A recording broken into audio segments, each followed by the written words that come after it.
The sound of his fist against the bedroom door shattered whatever remained of Beth Mooney's fractured sleep. Her body jerked awake, hands instinctively wrapping around the swell of her belly where the baby had been kicking restlessly through the night. The contractions had started hours ago, irregular but insistent, like warnings she couldn't afford to heed. The room was still dark, that suffocating pre-dawn darkness that made everything feel like a nightmare you couldn't wake from. "Get up!" Joe Denley's voice came through the wood, sharp and cold. "My parents are awake and they're hungry." Beth pressed her palms against her lower back, where the pain had settled like broken glass grinding into her spine. Every muscle in her body screamed for rest. She'd been up until past midnight cleaning the guest rooms, washing sheets that were already clean, scrubbing floors that didn't need scrubbing, all because Joe's mother had run her finger along the windowsill and made that disapproving sound in the back of her throat. The sound that meant Beth had failed again at being the wife the Denley family deserved. "Did you hear me?" The door shook under another blow. "I said get up." She pulled herself to sitting, her swollen feet barely recognizing the floor as she placed them down. The baby shifted inside her, pressing against ribs that felt like they might crack from the weight of carrying this child, while carrying the burden of this marriage. 3 years. 3 years since she'd stood in a church and promised to love Joe Denley for better or worse, having no idea that worse had depth she couldn't have imagined in her most anxious moments. The door swung open before she could stand. Joe filled the frame, backlit by the hallway light, his face cast in shadows that made him look like a stranger. Except he wasn't a stranger anymore. This was who he'd become, or perhaps who he'd always been beneath the charm he'd worn during their courtship, like an expensive suit he only brought out for special occasions. "Are you deaf?" He crossed the room in 3 strides, his hand clamped around her upper arm, fingers digging into the bruise he'd left there 2 days earlier when she'd asked if they could cancel his parents' visit. "I have been calling you." "Joe, please." Her voice came out smaller than she wanted, weaker than she meant. "I'm not feeling well. The baby, something feels wrong. Something feels wrong," he repeated, his tone mocking cruel. "You know what's wrong? You're lazy. You're pathetic. My mother said she's never seen a more useless pregnant woman in her entire life, and she's worked with charity cases." He pulled her to her feet with a jerk that sent lightning bolts of pain shooting down her legs. Beth gasped, doubling over, but his grip only tightened. "Stand up straight. You think my parents want to see you shuffling around like some kind of victim? They're already questioning why I married you." The hallway felt like a tunnel, stretching impossibly long as he dragged her toward the stairs. Every step was agony. The contractions were coming closer now. She was certain of it. Waves of pressure that built and built until she thought she might break in half. But saying anything would only make it worse. Joe didn't believe in weakness, not in himself, and certainly not in her. The kitchen lights were already blazing when they reached the bottom floor. Joe's mother sat at the head of the table like a queen holding court, her silver hair perfectly styled, despite the early hour. She wore a silk robe that probably cost more than Beth's entire wardrobe, and her expression when she looked at Beth could have frozen fire. "Well," she said, drawing out the word, "look who finally decided to join us." Joe's father stood by the coffee maker, dressed in slacks and a pressed shirt, even though dawn hadn't broken yet. He'd been a judge before retirement, and he still carried that air of absolute authority, as if every room he entered was his courtroom, and everyone in it was subject to his verdict. "Good morning," Beth managed, her hand still pressed against her belly, where the pain was intensifying. "Is it?" Joe's mother raised one perfectly sculpted eyebrow. "I've been awake for over an hour, and I've yet to see any evidence of breakfast preparation." "Joe, darling, did you explain to your wife that we expect to eat before 7? "I explained." Joe released Beth's arm with a slight shove that sent her stumbling against the kitchen counter. "Some people just don't listen." Beth gripped the edge of the granite countertop, trying to steady herself, as another contraction hit. This one was stronger, unmistakable. Her water hadn't broken yet, but she knew deep in that primal place where mothers always know that something was very wrong. The baby had stopped moving. That restless kicking that had kept her awake had gone still. "I need to go to the hospital." The words tumbled out before she could stop them. The silence that followed was worse than any shouting. Joe's mother set down her coffee cup with deliberate precision. His father turned from the coffee maker, his expression unreadable. Joe's face went red, a flush that started at his collar and spread upward like spilled wine. "Excuse me?" His mother's voice could have cut diamond. "You need to go to the hospital? Right now? When we have guests in the house?" "The baby," Beth tried to explain, but her voice was shaking. "Something's not right. Please, I think I'm in labor." "You think?" Joe's father spoke for the first time, his voice carrying that judicial tone that turned statements into judgments. "You think you're in labor, or you know you're in labor. There's a significant difference. I know, please, can someone take me?" The laughter started with Joe's mother, a light tinkling sound that might have been pleasant if it wasn't directed at Beth's fear.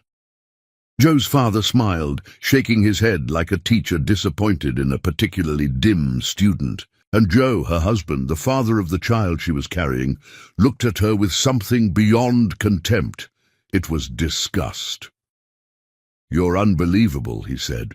"Do you know that? My parents come to visit, you can't even make them a simple breakfast, and now you're going to fake a medical emergency to get out of your responsibilities." "I'm not faking." Beth's legs were trembling now, barely holding her weight. "Please, Joe, please." "She's putting on quite a performance," his mother observed, examining her manicured nails. "I've seen this before, you know. Women who use pregnancy as an excuse for everything. They think carrying a child means the world should stop spinning for them." Joe's sister appeared in the doorway, drawn by the voices. She was younger than Joe, sharper in a way that had nothing to do with intelligence and everything to do with cruelty. She took in the scene with one sweeping glance and smiled. "What's going on? Is the princess demanding room service?" "The princess," Joe's father said, "apparently thinks she's in labor." "Apparently?" His sister laughed, coming further into the kitchen. "Let me guess. You want us all to drop everything and rush you to the hospital where you'll miraculously feel better the second we arrive." Beth felt something inside her tear, and she didn't know if it was physical or something deeper, some fundamental part of her that had been holding on despite everything finally letting go. She reached for her phone on the counter, but Joe was faster. He snatched it away, holding it above his head like she was a child reaching for a toy. "No," he said simply. "You're not calling anyone. You're not going anywhere. You're going to make breakfast for my family, and then maybe, if you behave yourself, we'll discuss whether you really need medical attention or if you're just being dramatic like usual." "Joe." Beth's voice broke on his name. "I'm begging you." "Then beg better," his mother suggested. "Get on your knees and beg like you mean it." They were all watching her now, 4 pairs of eyes, 4 faces, showing varying degrees of amusement and disgust. The pain in her belly had become constant, no longer coming in waves, but present like a hand squeezing her insides. She thought about dropping to her knees, thought about begging the way Joe's mother suggested, thought about doing whatever it took to make them understand this wasn't manipulation or drama or laziness. But her knees buckled before she could decide. Beth grabbed for the counter, missed, and felt herself falling. The tile floor rushed up to meet her, and she had just enough time to turn her body, to protect her belly even as her shoulder took the impact. The crack echoed through the kitchen, bone meeting stone, and for a moment the world went white with pain. She lay there, curled on her side, her hand pressed against her stomach where she still couldn't feel the baby moving. Above her she could hear voices, but they seemed far away, distorted. "Oh, for heaven's sake," Joe's mother said. "Now she's on the floor." This is exactly the kind of theatrical behavior I was talking about. "Should we call someone?" That was his sister, but she didn't sound concerned, just curious. "And tell them what?" Joe's father asked. "That our daughter-in-law fell down because she's clumsy? Let her lie there until she's ready to stop this nonsense." Beth's fingers found the pocket of her robe. Her old phone was there, the one she'd kept hidden after Joe took away her new one, the one she'd charged in secret outlets and hidden in places he wouldn't look. It was her lifeline, her only connection to the world outside this house. She'd programmed one number into it, just one. Her friend from college who'd stayed in touch even when Beth stopped answering calls, who'd sensed something was wrong even when Beth insisted everything was fine.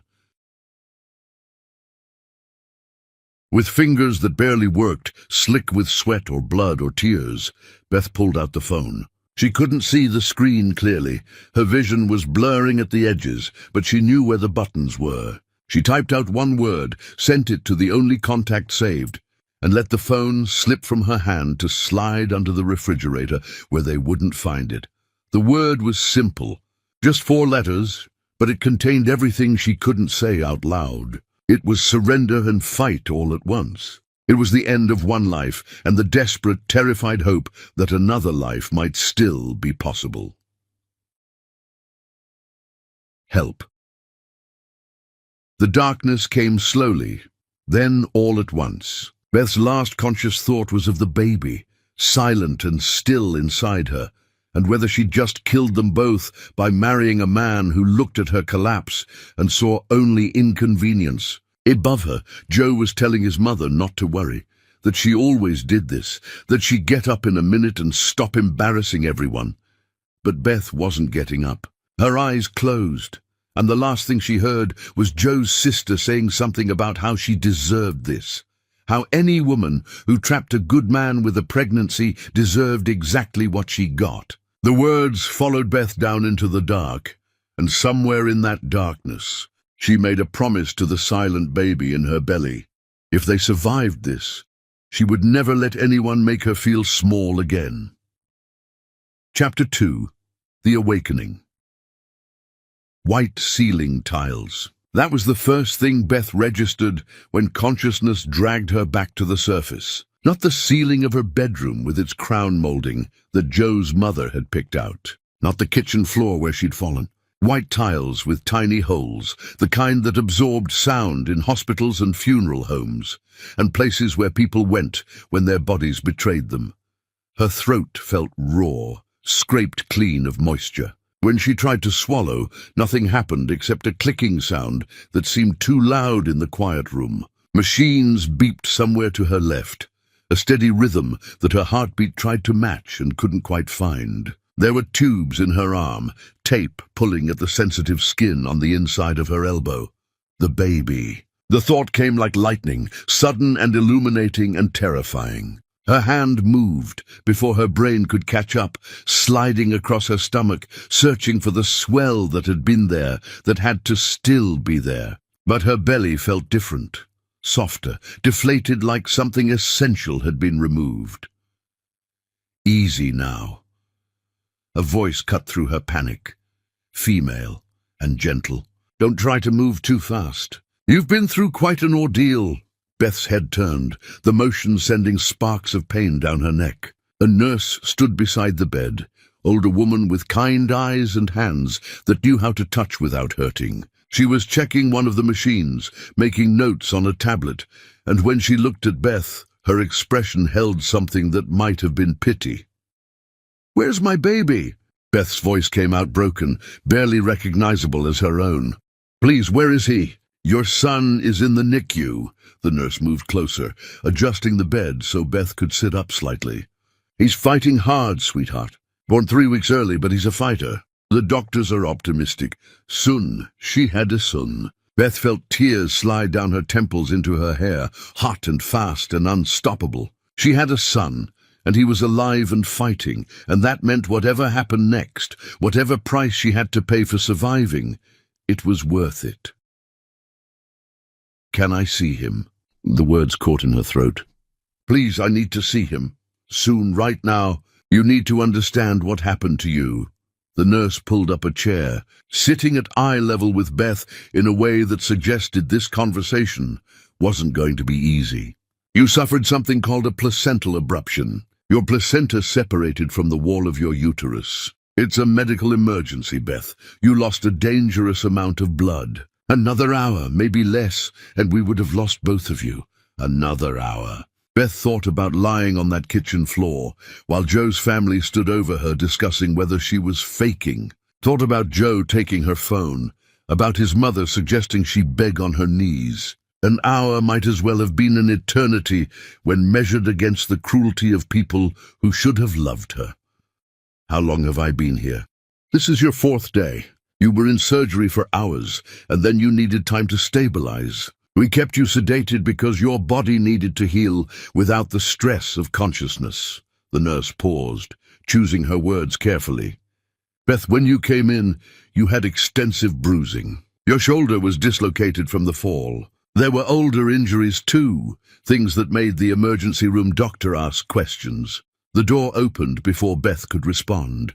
Joe walked in carrying flowers, expensive ones, the kind that came from the upscale florist downtown and cost more than Beth used to spend on groceries. He dressed in his best suit, the charcoal one that made him look like he belonged in boardrooms and country clubs. His face arranged itself into an expression of concern that might have fooled someone who didn't know him.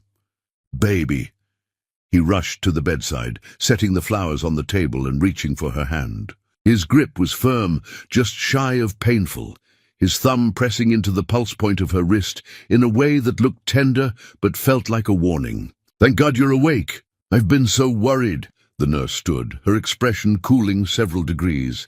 "Mr. Denley, I wasn't aware visiting hours had started. I'm her husband." Joe didn't look at the nurse, his eyes fixed on Beth with an intensity that made her want to sink into the mattress and disappear. "I have every right to be here. Even so, your wife needs rest. Perhaps you could come back later when she's had more time to recover." "I'll decide what my wife needs." Joe's voice stayed pleasant, but something dangerous flickered beneath the surface. "We're family. We need privacy to discuss our son." The nurse hesitated, glancing between them. Beth wanted to scream at her to stay, to not leave her alone with Joe, but the words stuck in her throat like broken glass. The nurse's pager beeped, giving her an excuse to leave, and then Beth was alone with her husband and the expensive flowers that smelled like a funeral. Joe waited until the door closed completely. Then his hand tightened on her wrist until the bones ground together. "What did you tell them?" His voice dropped to a whisper, intimate and lethal. "What lies did you spread about our family?" Nothing." "I didn't say anything." Beth tried to pull her hand back, but his grip was iron. "Joe, you're hurting me." "I'm hurting you?" He laughed, a sound with no humor in it. "You have no idea what hurt is. Do you know what you've done? My parents had to deal with paramedics showing up at our house, questions about why we didn't call for help sooner. My father's reputation could be damaged by this. I almost died." The words came out stronger than Beth expected. "Our son almost died because you're weak, because you couldn't handle a simple request to make breakfast." Joe released her wrist, only to lean closer, his breath hot against her face. "You embarrassed me in front of my family. You made them think I can't control my own household. Do you have any idea what that does to a man?" The door opened again. Joe's parents entered like they owned the hospital, his mother carrying a designer bag that probably cost more than Beth's hospital bill. His father followed, his presence filling the room with that judicial authority he wielded like a weapon. They looked at Beth with expressions that suggested they were visiting a particularly disappointing exhibit at a zoo. "Well," Joe's mother said, setting her bag down with careful precision, "you certainly know how to cause a scene." "Mother." Joe stepped back from the bed, his face transforming back into that concerned husband mask. "She just woke up. Maybe we should give her time." "Time for what?" "To concoct more stories." His father moved to the foot of the bed, hands clasped behind his back. "The nurses have been asking questions, Beth, uncomfortable questions about bruising and injuries that don't quite match up with a simple fall." Beth's heart hammered against her ribs. "I don't know what you mean." "Don't play stupid, it doesn't suit you." Joe's mother settled into the chair the nurse had vacated. "We know you've been painting yourself as some kind of victim. It's a common tactic among women who can't handle the responsibilities of marriage. I want to see my son." Beth's voice shook but held. "Where is he? When can I hold him?" Your son, Joe's father emphasized the possessive with surgical precision, is a Denley. He'll be raised as a Denley with Denley values and Denley standards. The question is whether you'll be part of that upbringing or whether you'll continue down this path of accusations and drama. What are you saying? Beth looked between the three of them, seeing the unified front, the planned attack. Are you threatening me? Threatening? Joe's mother laughed, that same tinkling sound from the kitchen. Sweetheart, we don't make threats. We make observations. And what we observe is a woman with no family, no money, no resources of her own, who has just given birth to our grandson. A woman who could very easily be deemed unfit if the right questions were asked, the right evidence presented. You nearly killed that baby with your carelessness, his father added. That's documented. The placental abruption, the delay in treatment, because you refused to wake up to take responsibility. A judge would look at that very carefully in a custody evaluation. The walls of the hospital room felt like they were closing in. Beth couldn't breathe, couldn't think past the roaring in her ears. They were going to take her baby. They were going to use her near-death experience as proof she was unfit, and there was nothing she could do to stop them. I didn't refuse anything, she whispered. You wouldn't take me to the hospital. You said I was faking. That's your story.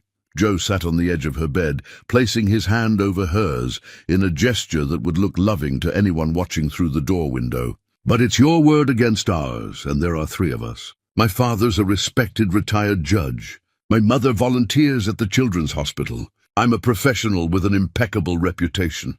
And you're a woman with no job, no education beyond high school, no connections. Who do you think people will believe? Beth wanted to fight back, wanted to scream that she'd told the truth, that she had proof. But what proof did she have? The phone under the refrigerator that might have been found and destroyed by now. A text message to a friend who might not have even believed her. Here's what's going to happen. Joe's father spoke with the finality of a verdict being read. You're going to recover from this unfortunate incident. You're going to come home with us. You're going to be the mother our grandson deserves and the wife our son needs. And if you're very smart, you'll forget about any wild stories you might have considered telling. And if I don't? The question escaped before Beth could stop it. Joe's mother smiled, and it was the coldest expression Beth had ever seen on a human face. Then you'll lose everything. Your son will be raised by people who can actually provide for him. You'll be deemed an unfit mother who endangered her child through negligence. And trust me, dear, once that label attaches, you'll never shake it. Every judge in this county plays golf with my husband. Every social worker knows our family contributes generously to their departments. You have no allies here, no safety net, no way out. The machines beside Beth's bed beeped faster, tracking her rising panic. Joe squeezed her hand hard enough to leave marks, his smile never wavering. Breathe, baby. You're getting yourself worked up over nothing. We're your family. We just want what's best for everyone. He leaned in close enough that only she could hear his next words. And what's best is you keeping your mouth shut and doing exactly what you're told. Because if you don't, I promise you'll never see that baby again. Are we clear?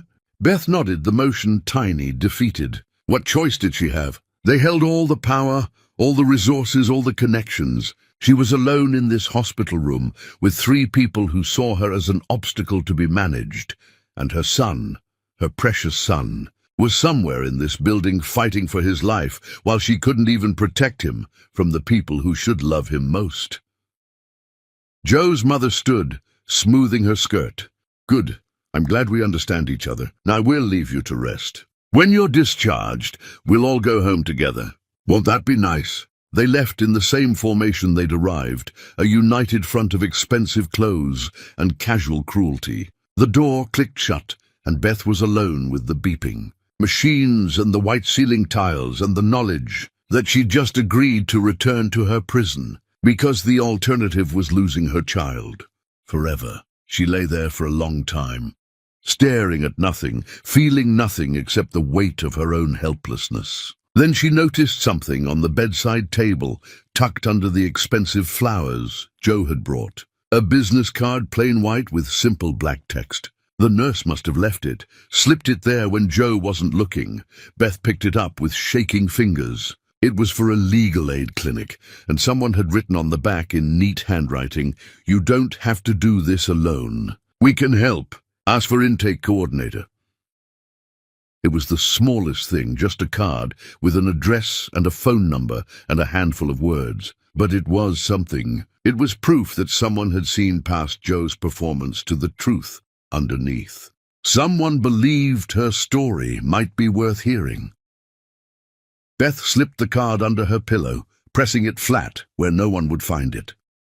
Then she closed her eyes and let herself imagine just for a moment what help might look like, what freedom might feel like, what it might mean to be believed instead of threatened, protected instead of controlled, valued instead of diminished. In the NICU, her son fought to breathe on his own, and in this sterile hospital room, Beth made a decision that would change everything. She would go home with the Denley family. She would smile and obey and play the part they demanded. But she would also watch and document and plan, because she had a son now, and he deserved a mother who fought back instead of just surviving. He deserved to see what strength looked like, even when that strength had to hide behind submission until it was ready to strike. Chapter 3. The Fortress of Silence.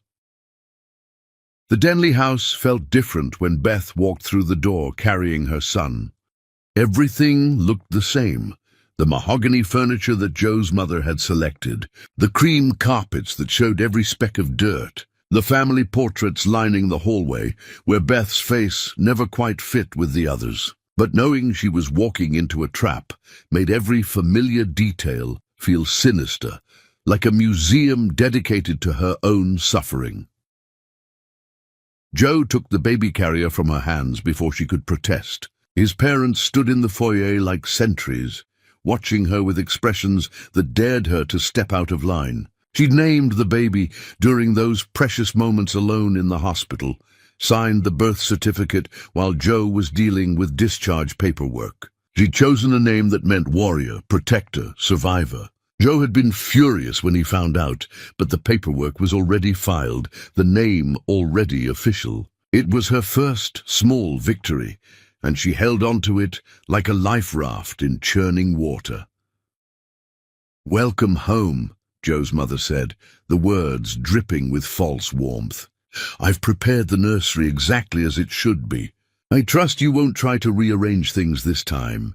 Beth nodded, too exhausted to argue. The doctors had cleared her for discharge, but her body still felt fragile, held together with stitches and willpower. Every step hurt. Every breath reminded her how close she'd come to not breathing at all. But she was here, and her son was here, and that meant she had work to do.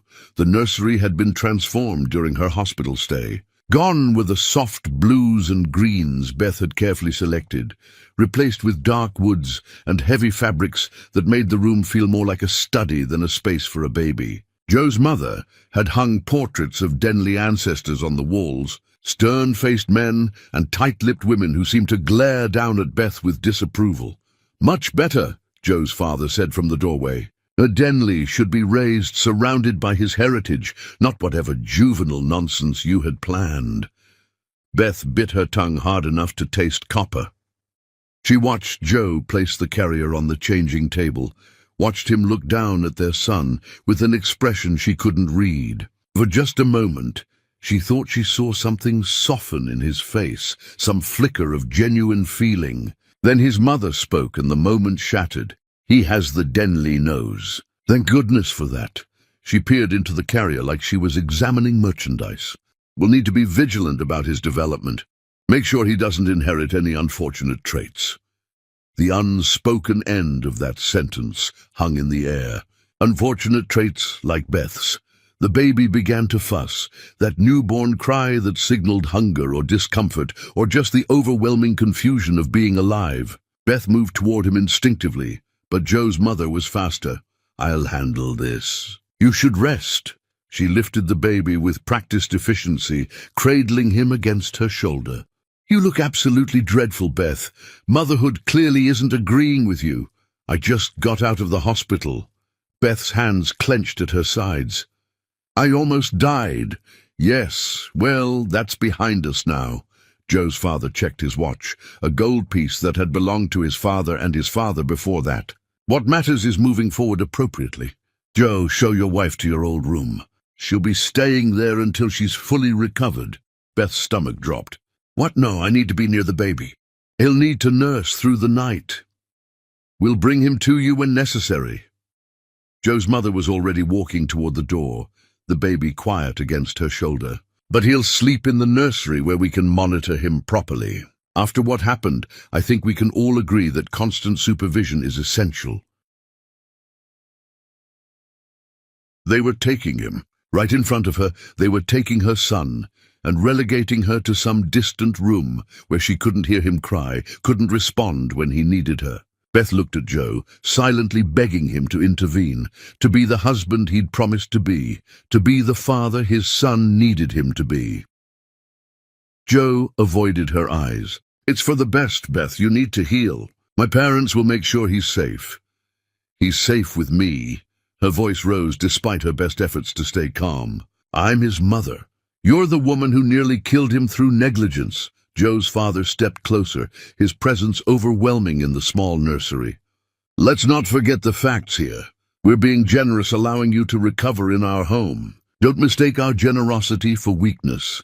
The threat was clear. Comply or lose everything. Beth's hands shook as she watched Joe's mother disappear down the hallway with her son, his tiny head bobbing against her shoulder.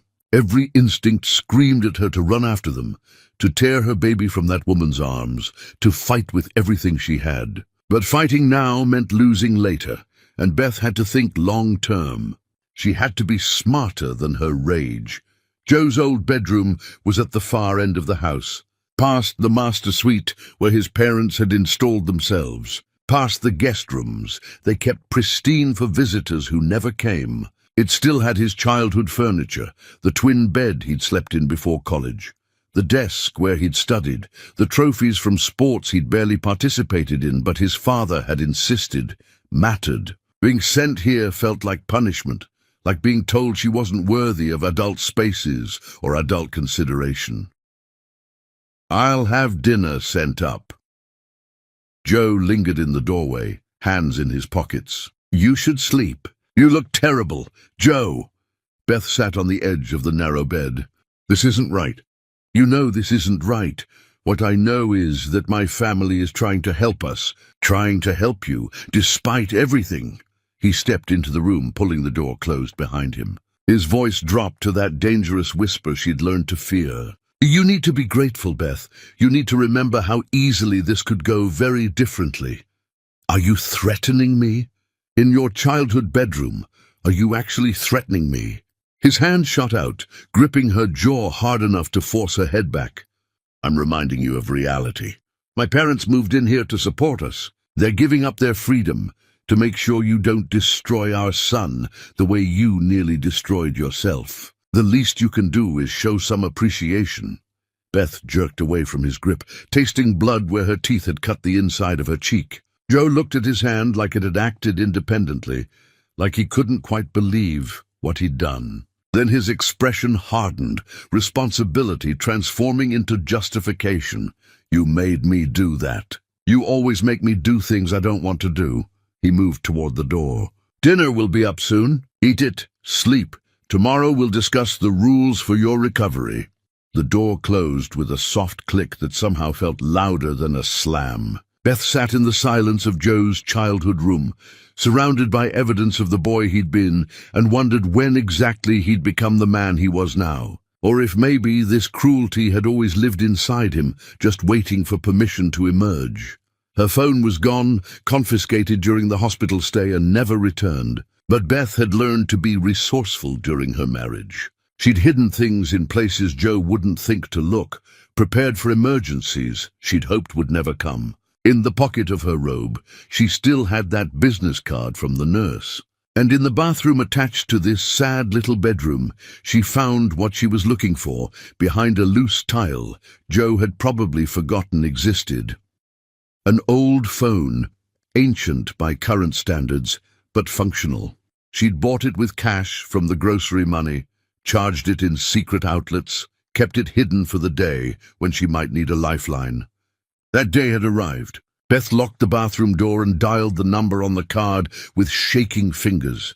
The intake coordinator answered on the third ring. Her voice was professional, warm, the kind of voice that suggested she'd heard stories like Beth's before and believed them. Beth spoke in whispers, outlining her situation in fragments, terrified that someone would hear, that the door would burst open, that this fragile chance would be ripped away before she could grasp it.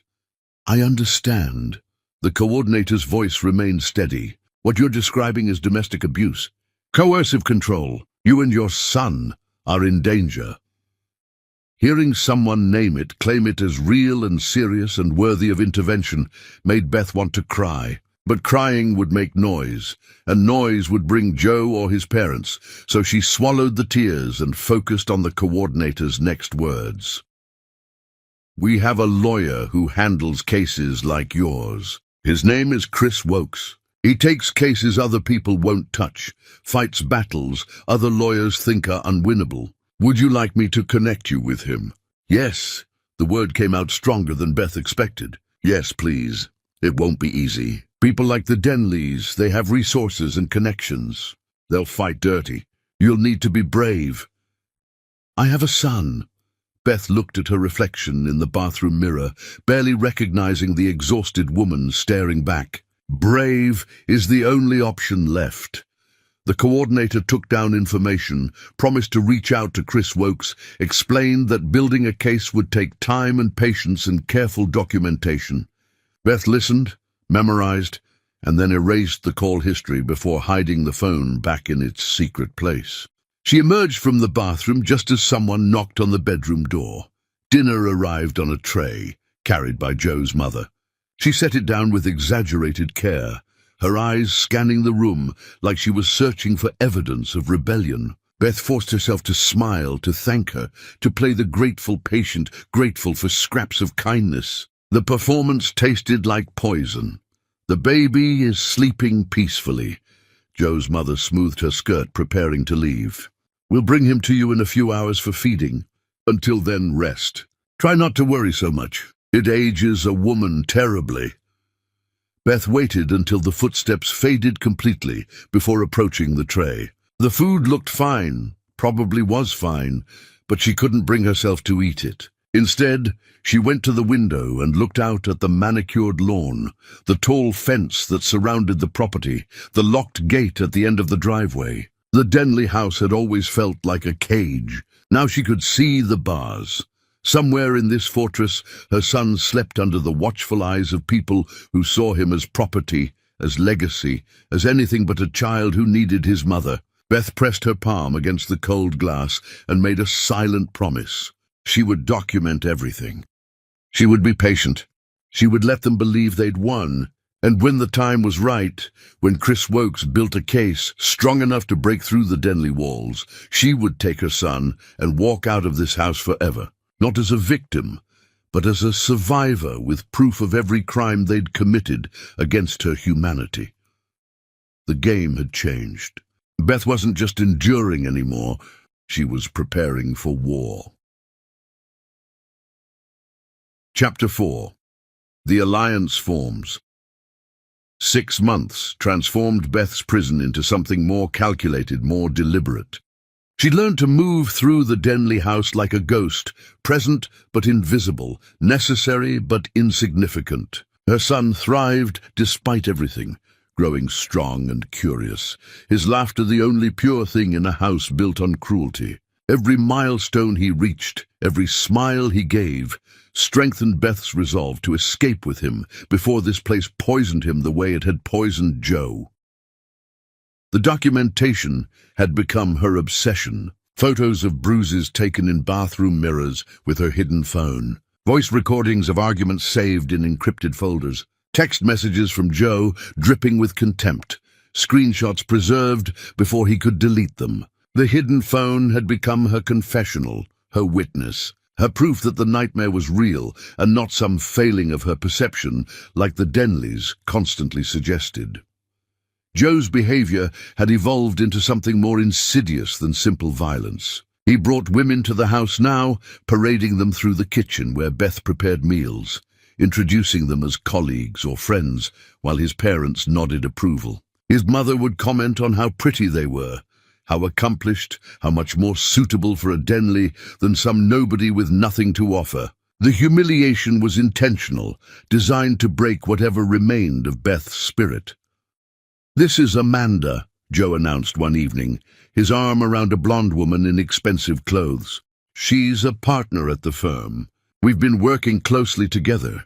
Beth looked up from the vegetables she was chopping. Amanda had the decency to look uncomfortable, her eyes darting between Joe and Beth like she was trying to solve a puzzle. Joe's mother swept into the kitchen, all warm smiles for the other woman. "How lovely to meet you. Joe has mentioned you so many times." She shot Beth a pointed look. "It's nice to see him spending time with people on his level." The knife in Beth's hand felt heavy, dangerous. She set it down carefully, wiping her hands on a towel while her heart hammered against her ribs. This was a test, she realized. They wanted her to react, to explode, to give them ammunition for their inevitable custody fight. Instead, she smiled. "Dinner will be ready soon. I hope you'll stay, Amanda." The disappointment on Joe's face was almost worth the effort it took to remain calm. He'd wanted a scene, wanted tears or accusations or anything that would prove Beth was unstable. Her composure threw him off balance, and he recovered by pulling Amanda closer, kissing her in front of his wife like it was the most natural thing in the world. Beth turned back to her vegetables and counted silently to 100. Behind her, she could hear Joe's mother offering Amanda wine, his father joining the conversation with anecdotes designed to showcase the family's importance. Nobody asked if Beth wanted wine. Nobody asked her anything at all. That night, after everyone had gone to bed, Beth made her move. She'd been planning it for weeks, waiting for the right moment. The legal aid clinic had connected her with Chris Wokes, and they'd been communicating through carefully timed calls when Beth could guarantee privacy. He'd explained that she needed to leave, that staying gave the Denleys more ammunition to paint her as complicit in their control. But leaving required resources she didn't have. Chris had arranged emergency housing at a domestic violence shelter. He'd filed preliminary paperwork for custody and restraining orders. All Beth had to do was walk out the door with her son and trust that the system would protect her. It was terrifying and necessary in equal measure. She moved through the dark house like a thief, gathering the few things that mattered. Her son slept in the carrier strapped to her chest, warm and trusting against her heartbeat. The documents she'd hidden in various locations went into a small bag. The phone with all its evidence stayed charged and ready. At the front door, Beth paused, looking back at the house that had been her prison. Then she stepped into the night and didn't look back again. The shelter was across town, a nondescript building with security doors and kind-eyed staff who'd seen women arrive in worse condition than Beth. They gave her a small room with a crib, food that she didn't have to cook, and the first genuine kindness she'd experienced in months. Beth cried that first night, holding her son while he slept, letting herself feel the terror and relief of having finally escaped. Chris Wokes arrived the next morning. He was younger than she'd expected, intense in a way that suggested he took cases personally. He sat across from Beth in the shelter's common room and listened while she told her story without interruption, without judgment, without suggesting that maybe she'd misunderstood or overreacted. "What they did to you is criminal," he said when she finished. "The assault, the coercion, the deliberate delay in getting you medical care. We're going to make them answer for all of it. They said nobody would believe me. Joe's father knows every judge in the county. Then we'll find the ones he doesn't know. We'll make so much noise they can't ignore us." Chris pulled out a tablet, beginning to take notes. I need you to tell me everything again, every detail you can remember. Dates if you have them, but if not, we'll work with what you've got. The recordings and photos you mentioned, those are gold. Can I see them? Beth showed him everything. Hours passed, while Chris reviewed the evidence, his expression growing darker with each new revelation. When he finally looked up, there was something fierce in his eyes that made Beth believe, for the first time, that winning might be possible. They're going to fight dirty, he warned. They'll paint you as unstable, vindictive, a kidnapper who stole their grandson. Joe's father will use every connection he has. Are you prepared for that? I'm prepared to do whatever it takes to keep my son safe. Good, because we're going to war. The emergency restraining order hearing happened faster than Beth expected. Chris had filed with a judge outside Joe's father's social circle, a woman with a reputation for taking domestic violence cases seriously. They sat in a small courtroom, Beth holding her son while Chris presented the evidence methodically, building a case with the precision of someone who'd done this many times before. Joe arrived with an expensive lawyer, his parents flanking him like bodyguards. His face, when he saw Beth, was pure rage, barely contained beneath a veneer of hurt confusion. His lawyer stood and painted a picture of a troubled woman who'd fled with their client's child, a woman who was clearly unwell and making false accusations. Then Chris played the recordings. Joe's voice filled the courtroom, cruel and contemptuous, calling Beth worthless. His mother's laughter when Beth begged for help. His father's threats about taking the baby. The judge's expression shifted from neutral to disturbed as she listened.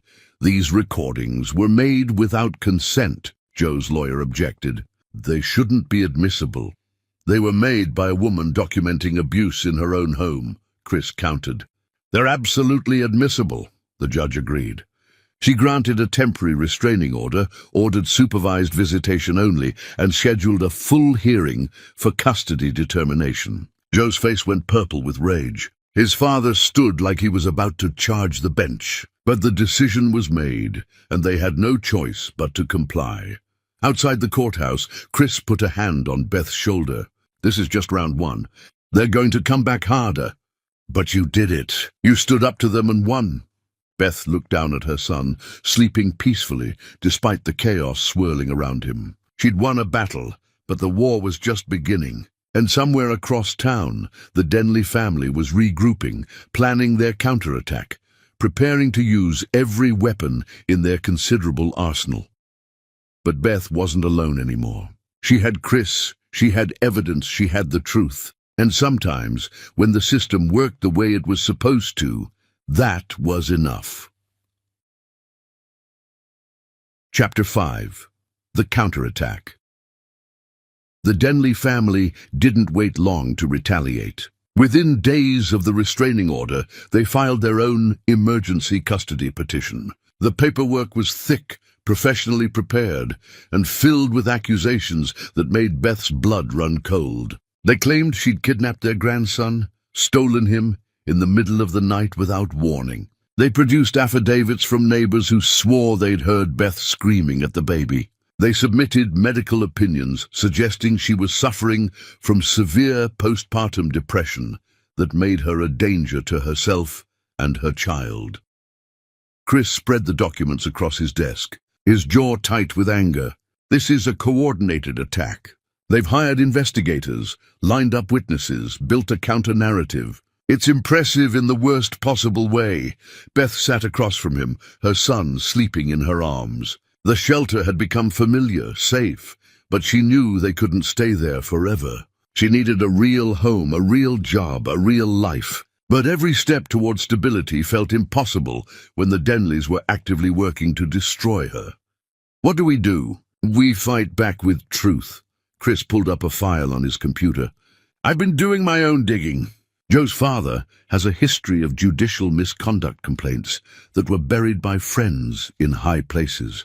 Nothing was ever proven, but the pattern is there. And Joe himself has issues we can use. He showed Beth what his investigator had uncovered. Joe had been engaged before, years ago, to a woman who'd broken it off suddenly and moved away. Chris had tracked her down and she'd agreed to talk. Her story was eerily similar to Beth's. Abuse that started slowly and escalated. A family that enabled and encouraged it. A system that protected the Denleys while dismissing her concerns. She'll testify. Beth couldn't believe it. She will. And there's more. Chris pulled up another file. Joe has a daughter from that relationship. He abandoned her completely when her mother left. Never paid support, never attempted contact. It contradicts this caring father image they're trying to sell. The custody hearing was scheduled before a different judge this time. A man Chris knew slightly, but the Denleys didn't control. Both sides came prepared for battle. Joe's lawyer was smooth, presenting their case with practiced sympathy. He painted Joe as a devoted father kept from his son by a vindictive woman. He called Joe's mother to testify about finding Beth unresponsive, about her erratic behavior, about how the family had tried to help despite her resistance. Joe's mother performed beautifully. She dabbed at her eyes with a tissue, her voice breaking as she described her fear for her grandson's safety. She talked about Beth's refusal to accept help, her isolation, her strange moods. It was all lies or distortions, but she sold it with the conviction of someone who believed her own fiction. Then Joe took the stand. He'd transformed himself for court, wearing humility like an expensive suit. He talked about loving his son, about wanting to be present in his life, about how Beth's accusations had destroyed his reputation and his relationship with his child. He admitted to being frustrated that terrible morning, said things he regretted, but insisted he'd never intended harm. He was just a man pushed to his limit by a difficult situation. Chris let him talk, taking notes, waiting. When it was his turn to cross-examine, he started gentle, almost friendly. He asked Joe about his previous relationship, about why it had ended. Joe claimed they'd grown apart, mutual decision, no drama. Chris nodded like he believed it. Then he called Joe's ex to the stand. She was nervous, clearly uncomfortable, being back in the same room as Joe, but she was also determined. She testified about 3 years of escalating abuse, about Joe's family encouraging his behavior, about feeling trapped and terrified. She showed photographs of her own bruises, her own documented injuries. She talked about the daughter Joe had never acknowledged, never supported, never even asked about. Joe's lawyer objected repeatedly, claiming this was irrelevant to the current case. But the judge allowed it, recognizing the pattern Chris was establishing. When Joe's ex finished testifying, the courtroom felt different. Heavier with truth the Denleys couldn't spin away. Chris played the recordings again, this time with context from Beth, about when and why each was made. He showed the photographs of bruises, the medical records from her hospitalization, the timeline that proved the Denleys had delayed getting her help. He called the nurse from the hospital who'd witnessed Joe's rage, who'd seen Beth's condition and known something was deeply wrong. The evidence piled up like stones in a scale, tipping slowly toward Beth's version of events. But the Denleys weren't finished. Joe's father took the stand, using his judicial experience to appear measured and reasonable. He acknowledged that the family had made mistakes, should have called for emergency services sooner, but insisted they'd been following Beth's wishes since she'd seemed coherent and refused help initially. It was a clever lie, impossible to definitively disprove. Chris attacked it from every angle, but Joe's father had decades of courtroom experience. He knew how to answer without really answering, how to appear cooperative while revealing nothing damaging. The judge called a recess, promising a decision within a week. Both sides filed out in tense silence. In the hallway, Joe's father approached Chris with measured steps. "You're making a serious mistake," he said quietly, his voice carrying that judicial authority. "You're destroying a family over misunderstandings and exaggerations. Is that really what you want your legacy to be?" Chris didn't flinch. "My legacy will be protecting people from families like yours. Careful, counselor. You're playing in a system I helped build. You think you understand how it works, but you're naive." Joe's father leaned closer. "I know where you live. I know your morning running route. I know your mother still lives on Riverside, third house from the corner. I'm simply observing that bad things happen to people who make enemies of the wrong families." The threat was clear, despite the careful wording. Chris felt ice slide down his spine, but he kept his expression neutral. "Are you threatening me in a courthouse hallway? That's bold even for you. I'm stating facts. What you do with those facts is your choice." Joe's father walked away, leaving Chris standing there with the weight of those words pressing down on him. That night, Chris called Beth from his office. He told her about the threat without sugarcoating it. She had the right to know what they were facing, what kind of people would stop at nothing to win. "I can find you another lawyer," he offered. "Someone the Denleys can't intimidate." "No," Beth's voice was firm. "You believed me when nobody else would. We finish this together." Chris felt something shift in his chest, respect mixing with determination. "Then we go harder. No more playing defense. We investigate every corner of their lives until we find something that breaks them."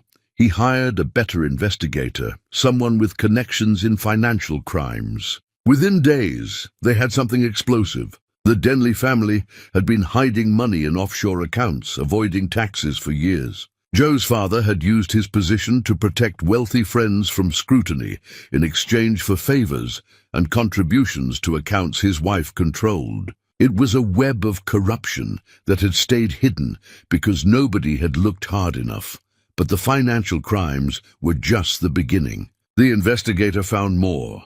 Patterns of the Denleys using their influence to hurt anyone who crossed them. Former employees who'd been blacklisted after asking for fair wages. A woman who'd filed a complaint against Joe's father years ago, only to find herself investigated for fraud she didn't commit until she withdrew her accusations. The Denley family had built their power on the backs of people too scared or too broken to fight back.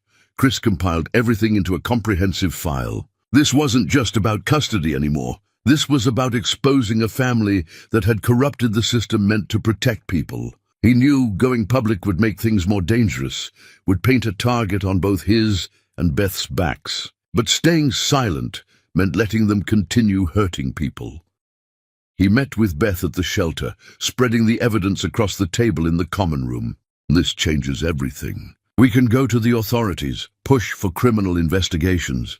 But it also means the Denleys will come after us with everything they have. They won't just try to take your son. They'll try to destroy both of us completely."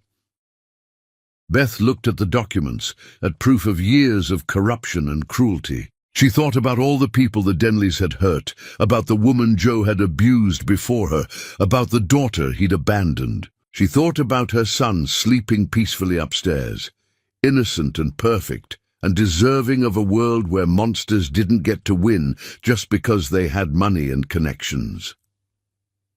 "We use it," she said, "all of it. Because if we don't stop them, they'll do this to someone else. Some other woman will end up where I was, and maybe she won't be lucky enough to escape." Chris nodded, something like pride crossing his face. "Then we're going nuclear. No holding back, no compromise. We expose everything and let the pieces fall where they will." The decision felt like stepping off a cliff, terrifying and liberating. Beth knew the Denleys would retaliate viciously, but she also knew that backing down meant teaching her son that bullies win, that power matters more than truth, that some people are simply allowed to hurt others without consequence. She refused to teach him that. She refused to let the Denleys define what was possible or acceptable or just. They'd underestimated her from the beginning, seen her as weak because she'd been kind, mistaken her patience for cowardice. Now they were going to learn the difference between submission and strategy. Chris began filing formal complaints with judicial oversight boards, sending evidence to financial crimes investigators, building a case that went far beyond simple custody. The media caught wind of it. A retired judge accused of decades of corruption, a prominent family with secrets buried in offshore accounts. Reporters started calling, digging, asking questions the Denleys couldn't simply dismiss. Joe's father's carefully constructed reputation began to crack. Former colleagues distanced themselves. The country club where he held court suddenly had scheduling conflicts when he tried to book tea times. His power had always depended on perception, on everyone believing the Denleys were untouchable. Once that perception crumbled, his influence crumbled with it. But cornered animals are dangerous, and the Denleys were cornered now. Joe started showing up places he shouldn't be, following Beth when she left the shelter for appointments, calling from blocked numbers at all hours. He was careful never to technically violate the restraining order, but his presence was a constant threat, a reminder that he was watching and waiting for her to slip up. Chris arranged for better security.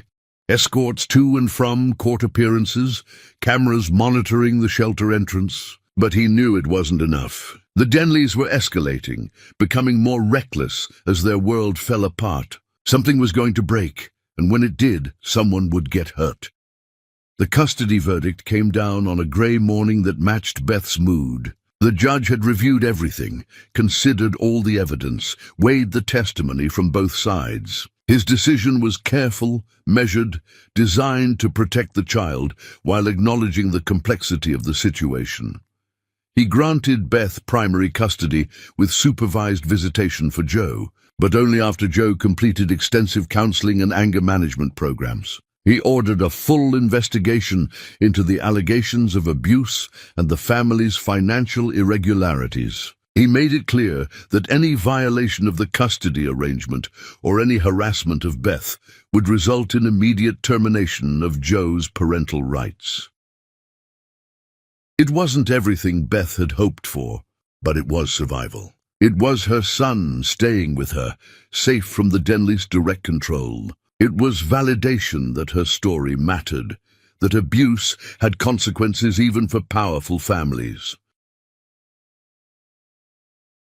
Outside the courthouse, reporters swarmed them with questions. Chris handled most of it, but Beth made one brief statement. She said she hoped her case would make it easier for the next woman, that she'd fought not just for herself, but for everyone the Denleys had silenced over the years.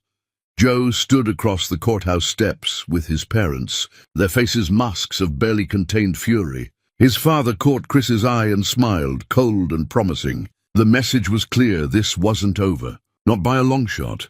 Chapter 6, The Escalation. The attacks came from directions Beth hadn't anticipated. Joe's father filed a formal complaint with the State Bar Association against Chris, claiming he'd engaged in witness tampering and manufactured evidence. The allegations were absurd, easily disproven, but the investigation itself was the punishment. Chris had to spend hours defending his conduct, providing documentation, answering questions that shouldn't have needed answering. His other cases suffered. His reputation took hits in legal circles, where Joe's father still had influence. "They're trying to destroy you because of me," Beth said when Chris told her about the bar complaint. They sat in his office, her son playing with blocks on the floor between them. "They're trying to destroy me because I exposed them." "That's different." Chris rubbed his temples, exhaustion evident in every line of his face. "But I won't lie, it's working.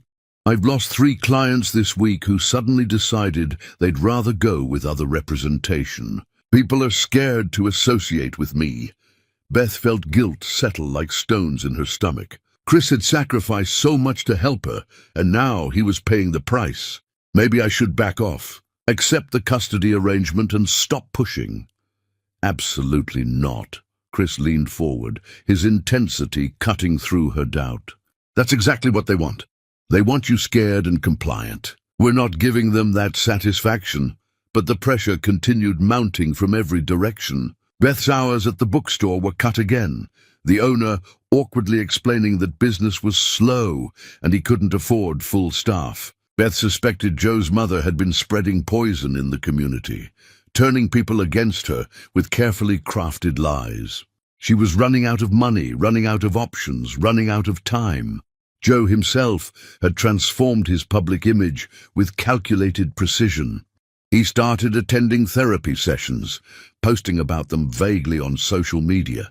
He took parenting classes and made sure everyone knew about his dedication to being a better father. He volunteered at youth centers and showed up at community events, playing the role of reformed man seeking redemption. Some people believed him. The bookstore owner mentioned hearing Joe speak at a local business meeting about learning from mistakes and becoming the person his son deserved. "He's good," Chris admitted after reviewing Joe's social media presence. "He's building a narrative of rehabilitation while we're stuck looking vindictive for not accepting his supposed growth." Beth watched her son stack blocks, his concentration absolute and beautiful. He was walking now, babbling words that almost made sense, becoming a person with preferences and personality. The supervised visitations with Joe happened in a sterile room with a social worker present, and Beth hated every second of them. She had to hand her child to a man who'd hurt her, smile while Joe played devoted father for the social worker's benefit, then take her son back and comfort him when he cried because something in Joe's energy scared him, even if he couldn't articulate it. The worst part was that Joe was smart enough to be good during those visits. He never raised his voice, never showed frustration, never gave the social worker any reason to document concerns. He brought age-appropriate toys and engaged patiently even when the baby fussed. He was performing fatherhood the way he'd once performed being a good husband, and it was terrifyingly effective. "He's going to ask for unsupervised visits," Beth said, after one particularly difficult exchange. "I can feel it. He's building a case that he's changed." Chris nodded grimly. His lawyer already filed the motion. "Hearing is scheduled for next month." Beth felt panic rise in her throat. Unsupervised visits meant Joe could take her son anywhere, do anything, and she'd have no way to protect him. The restraining order only covered her, not their child. She tried to articulate her fears to Chris, but they came out jumbled and desperate. "We'll fight it. We have the history, the recordings, the pattern of abuse." One judge already recognized it. "We'll make the next one see it too." But even Chris sounded less certain than before. The Denleys were grinding them down, using their resources to outlast Beth's capacity to fight. Then Joe's mother made her move. She started a whisper campaign that was subtle and devastating. She joined a local mothers group, positioned herself as a concerned grandmother, worried about her grandson's well-being. She never said anything directly actionable, just expressed concerns about Beth's mental state, her isolation, her struggles with employment. She framed it all with sympathy, painting herself as desperate to help a troubled daughter-in-law who kept refusing support. The mothers in the group, decent women who genuinely cared about child welfare, started looking at Beth differently when she brought her son to the park. They didn't approach her anymore. They pulled their children away when he tried to play with them. Beth found herself increasingly isolated, cut off from the community resources she desperately needed. The social worker assigned to their case started asking new questions during the supervised visits. Had Beth been attending therapy herself? Was she receiving treatment for postpartum depression? Did she have a strong support system? The questions felt loaded, designed to expose vulnerabilities the Denleys could exploit. Beth answered honestly, which meant admitting she couldn't afford therapy, and her support system consisted mainly of Chris and the shelter staff. "They're building a case that you're isolated and unstable," Chris explained after the social worker filed her latest report. "They're going to argue that Joe has done everything required of him while you've made no effort to address your own issues." "I don't have issues beyond surviving their abuse." Beth's voice rose despite her best efforts to stay calm. "How is that fair?" "It's not. But fair doesn't matter. What matters is what we can prove and what narrative the judge believes." Chris pulled up a document on his screen. "I've been investigating the social worker. She's clean, no connections to the Denleys. But she's young, inexperienced, and she believes in redemption. She wants to believe Joe has changed because that fits her worldview better than accepting some people are just cruel." Beth felt the walls closing in. Every avenue of defense seemed blocked. The Denleys had money for lawyers and investigators and therapists who'd say whatever they were paid to say. They had connections throughout the legal system. They had time to wait Beth out, knowing her resources would run dry long before theirs did.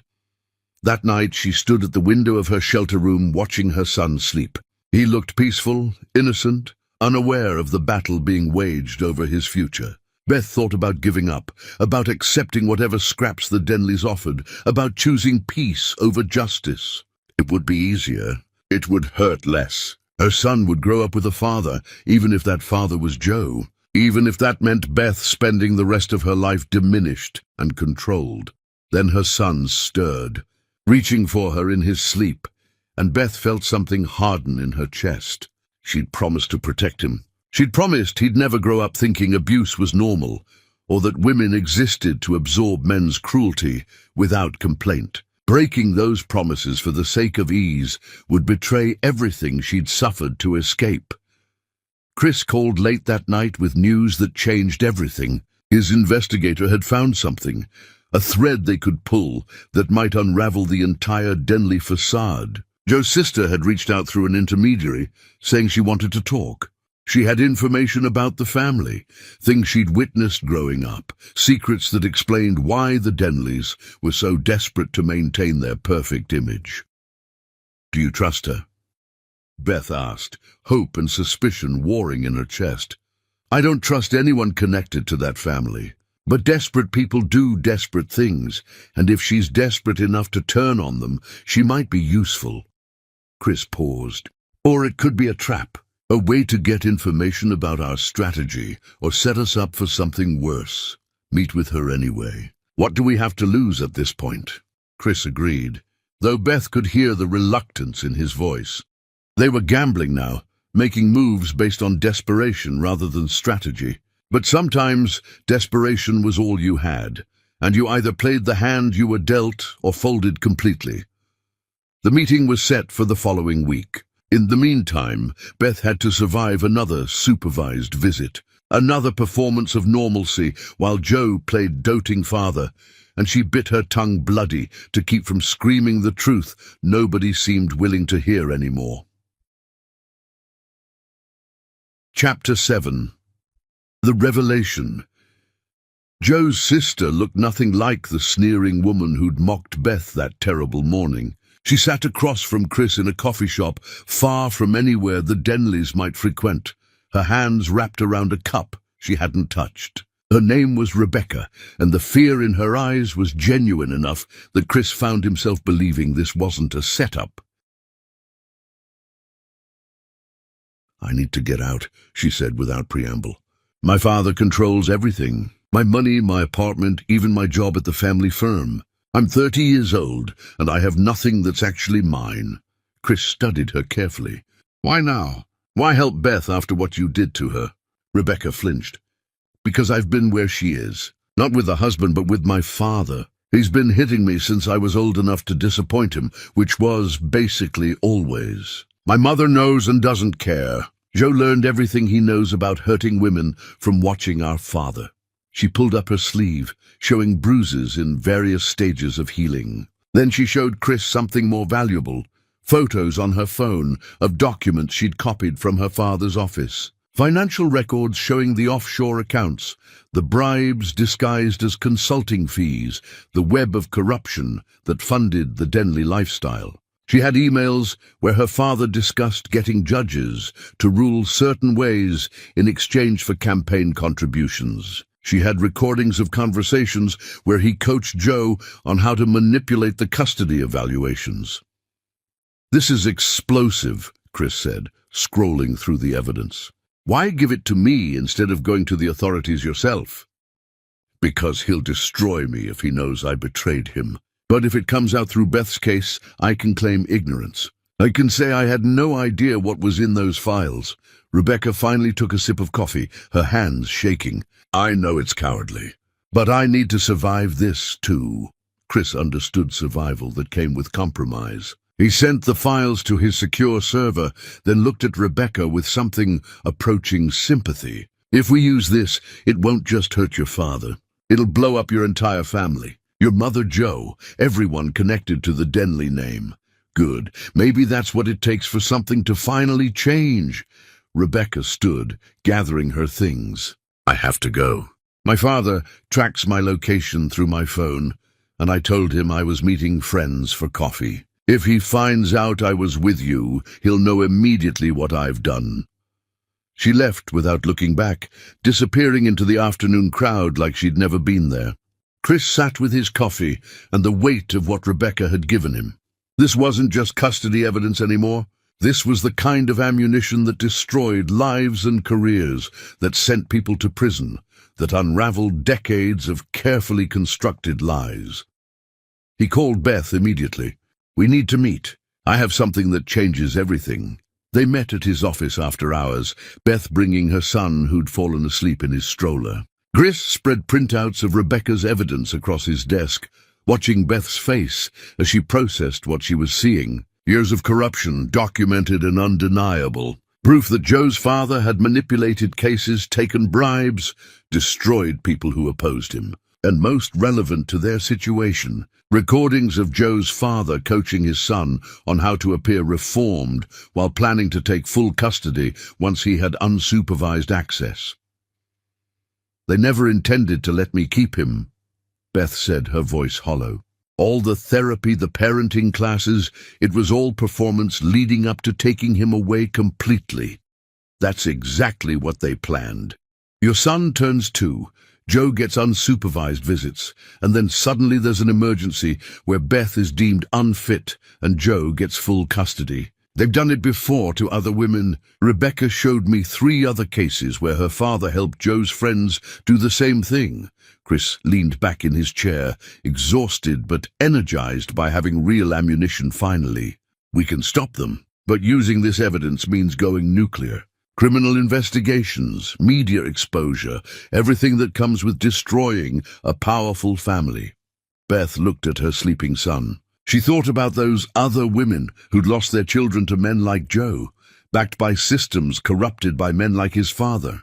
She thought about Rebecca, trapped and controlled, despite being an adult with education and resources. She thought about the woman Joe had abused before her, the daughter he'd abandoned, all the casualties of a family that believed their money made them untouchable. We use everything.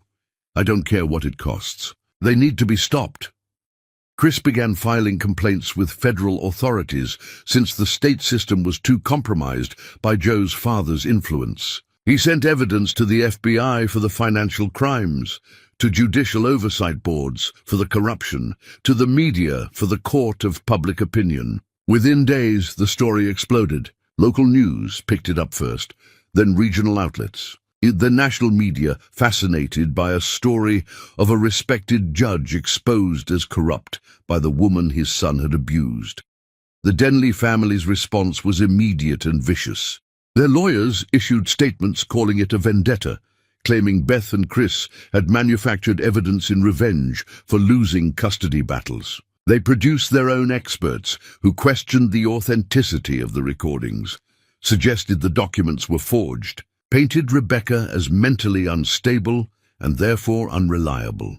But the sheer volume of evidence was impossible to dismiss. The FBI announced formal investigations into Joe's father's financial dealings. The state bar opened disciplinary proceedings that couldn't be swept away by friendly judges. Other women started coming forward with their own stories of how the Denley family had hurt them, harassed them, silenced them over the years. Joe's carefully constructed rehabilitation narrative collapsed under scrutiny. Reporters found the woman he'd abused before Beth, interviewed her on camera, where she described the same patterns, the same escalating violence, the same family enablement. They found the daughter he'd abandoned, now a teenager, who spoke quietly about never knowing her father, about growing up knowing he'd chosen to pretend she didn't exist. The supervised visitation stopped. The social worker, faced with the growing evidence of Joe's deception and his family's corruption, recommended immediate suspension of all contact pending the outcome of criminal investigations. Beth's lawyer filed for termination. of Joe's parental rights based on the newly discovered evidence that his rehabilitation had been performance designed to facilitate taking full custody through deception. For the first time since that terrible morning in the kitchen, Beth felt like she could breathe. The Denleys were cornered, exposed, facing consequences they'd spent decades avoiding. Their power was crumbling as allies distanced themselves and institutions they'd corrupted began investigating them seriously. But cornered animals were dangerous, and the Denleys were more dangerous than most. Joe's father lost his membership at the country club where he'd held court for years. His cases were being reviewed, his decisions questioned, his entire legacy examined under harsh light. Joe lost his position at the law firm, not fired officially, but encouraged to resign while they investigated his conduct. His mother found herself unwelcome at charity events where she'd once been celebrated.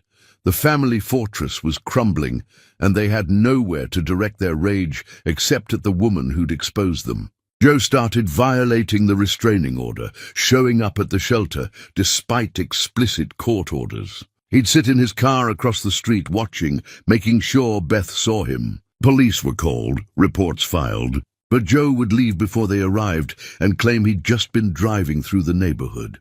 His calls came at all hours from disposable phones that couldn't be traced. He never threatened directly, just breathed into the phone or played recordings of their son crying from those supervised visits. Psychological warfare designed to break Beth's spirit, to make her understand that even diminished and exposed, the Denleys could still hurt her.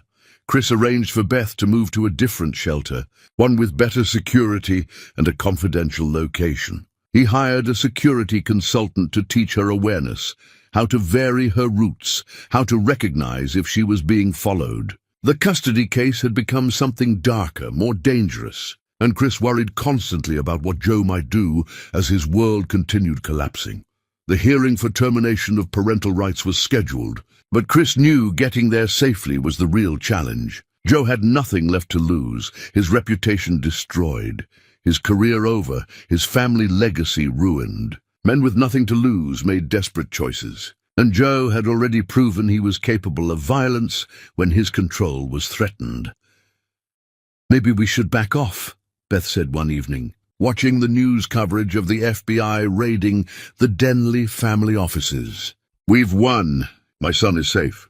Maybe pushing for termination of rights is too much. Backing off now doesn't make you safer. It makes you a target without resolution." Chris had seen this pattern before, victims who got close to real justice and then pulled back out of fear or exhaustion. "We finish this, Beth. We make sure Joe can never use the courts to hurt you again. That's the only way you're ever truly free." Beth knew he was right, but knowing didn't make the fear less paralyzing. She'd started this fight to protect her son, and now that fight had escalated into something that felt too big to control. The Denleys were dangerous before, when they had power and reputation to protect. Now they were dangerous in a different way, like wounded predators who'd kill anything within reach. That night, Beth held her son close while he slept, breathing in his baby smell, feeling his heartbeat against her chest. She'd come so far from that morning on the kitchen floor, from the woman who'd been too terrified to fight back. She'd found her voice, her strength, her refusal to accept that some people were simply allowed to hurt others without consequence. Stopping now would betray everything she'd suffered to get this far, so she wouldn't stop. She'd see it through to the end, whatever that end looked like, and trust that truth was stronger than the Denleys' capacity for cruelty. Chapter 8. The Trial of Truths. The courtroom felt different this time, charged with energy that came from knowing the whole world was watching. Media filled the gallery, cameras waiting outside since they weren't permitted inside. This wasn't just a custody case anymore. It was a referendum on whether the justice system could hold powerful families accountable, whether women like Beth could win against men like Joe when the scales started tipped so far in the wrong direction. Judge Patricia Morrison presided, a woman who'd built her career prosecuting domestic violence cases before being appointed to family court. Chris had been thrilled when the case was assigned to her, knowing she understood the dynamics of abuse better than most judges. The Denleys had tried every procedural trick to get her recused, but Morrison had seen through each transparent attempt and refused to step aside. Joe's legal team was impressive. 5 lawyers in expensive suits arranged around their client like a protective barrier. They'd spent the morning presenting Joe as a victim of a vindictive system manipulated by a disturbed woman and her crusading attorney. Their strategy was to separate Joe from his father's corruption, to paint him as another casualty of Joe Sr.'s crimes rather than a willing participant. They called character witnesses who testified about Joe's good qualities, his dedication to work before he was forced to resign, his involvement in community activities. They produced therapy records showing he'd addressed his anger issues and taken responsibility for his past behavior. They even had Joe's ex-girlfriend recant parts of her testimony, claiming she'd exaggerated certain incidents because Chris had pressured her. Chris cross-examined each witness methodically, exposing inconsistencies and bias. The character witnesses all had financial ties to the Denley family, or worked in fields where Joe Sr.'s influence could hurt them. The therapy records showed Joe attending required sessions, but his therapist carefully avoided stating he'd actually changed or showed genuine remorse. The ex-girlfriend broke down under questioning, admitting Joe's lawyer had offered her money to change her story. Then it was the prosecution's turn. Chris called Beth to the stand first, walking her through the entire history of abuse, from the first time Joe had grabbed her arm hard enough to bruise through that terrible morning when she'd collapsed on the kitchen floor. Beth spoke clearly, without drama or embellishment, letting the facts speak for themselves. She described the systematic degradation, the isolation, the way Joe's family had enabled and encouraged his cruelty. Joe's lawyer tried to rattle her during cross-examination, suggesting she'd stayed because she wanted the Denley money, implying she'd gotten pregnant deliberately to trap Joe. But Beth didn't break. She answered each accusation calmly, pointing out that she'd run away with nothing, that she'd chosen poverty and safety over wealth and abuse, that her actions proved her motivations better than any words could. Chris called the emergency room doctor who'd treated Beth the night she was brought in. He testified about the severity of her injuries, the placental abruption that had nearly killed her and her son, the bruising that suggested ongoing abuse rather than a single incident. He described how close Beth had come to bleeding out, how another hour of delay would have definitely been fatal. His testimony was clinical, factual, devastating in its clarity about what the Denleys' delay had nearly cost. The nurse who'd witnessed Joe's hospital visit testified next, describing the rage barely hidden beneath his concerned husband performance. She talked about the bruises on Beth's wrist after he left, the fear in Beth's eyes, her own discomfort with Joe's behavior that had prompted her to leave the legal aid card. Her testimony painted Joe as threatening, even when he was trying to appear caring, exposing the calculation behind everything he did. Rebecca took the stand after lunch, her testimony the most damaging because she came from inside the family. She described growing up watching her father hit her mother, learning that women existed to serve men without complaint. She talked about how Joe had been praised for controlling his girlfriends, rewarded for the behavior that should have been condemned. She described the family planning sessions where they'd strategized about custody, discussing Beth like she was an obstacle rather than a human being. Joe's lawyers attacked Rebecca viciously, calling her a traitor motivated by greed, suggesting she'd fabricated everything for a book deal or media attention. But Rebecca had brought documentation, texts from family group chats where they'd discussed Beth's weaknesses, emails where Joe Sr. had coached Joe on legal strategy. The evidence backed up everything she said, transforming her testimony from accusation to proven fact. Chris played the recordings again, all of them, letting the jury and judge hear the Denley family's cruelty in their own voices. Joe's mother mocking Beth's pain, his father threatening to take her son, Joe himself calling her worthless, telling her to beg properly if she wanted help. The recordings were harder to hear this time, knowing what had followed those moments, knowing how close Beth had come to not surviving that morning. Joe's father was called as a hostile witness, subpoenaed despite his lawyer's attempts to shield him. He invoked his Fifth Amendment rights to avoid self-incrimination, refusing to answer any questions about his corruption or his role in coaching Joe. His silence was damning, a tacit admission that answering honestly would expose him to criminal liability. Judge Morrison noted his refusal for the record, making clear it would be weighed appropriately. The final witness was an expert in domestic violence patterns, a psychologist who'd reviewed all the case materials. She testified about coercive control, explaining how the Denley family's behavior fit classic patterns of abuse that extended beyond physical violence. She described how abusers often appear charming and reformed in public while remaining dangerous in private, how their families enable the abuse by providing resources and social cover, how victims face systematic barriers when trying to escape powerful abusers. Joe's lawyers objected repeatedly, claiming the expert was biasing the court with generalized theories rather than specific facts. But Judge Morrison allowed the testimony, noting that understanding the context of abuse was essential to evaluating the specific evidence presented. The expert's testimony gave framework to everything that had come before, showing how Beth's experience wasn't unique, but rather followed predictable patterns that occurred when abusers had money and power protecting them. Closing arguments stretched into the evening. Joe's lead lawyer gave an impassioned speech about the importance of second chances, about fathers' rights, about not punishing children by severing their relationship with a parent who'd made mistakes but was working to improve. He painted Beth as vindictive, Chris as manipulative, and the whole case as a tragedy of a family destroyed by lies and exaggerations.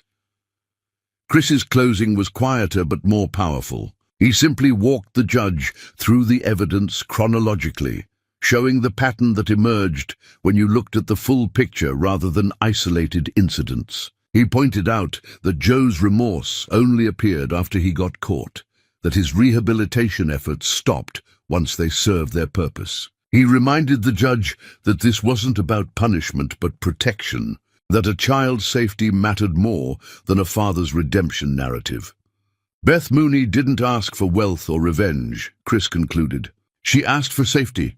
She asked to protect her son from a family that views people as possessions to be controlled. Every piece of evidence in this case supports that simple truth. The question isn't whether Joe Denley deserves another chance. The question is whether his son deserves to grow up free from the dysfunction and abuse that defined his father's family. The answer should be obvious.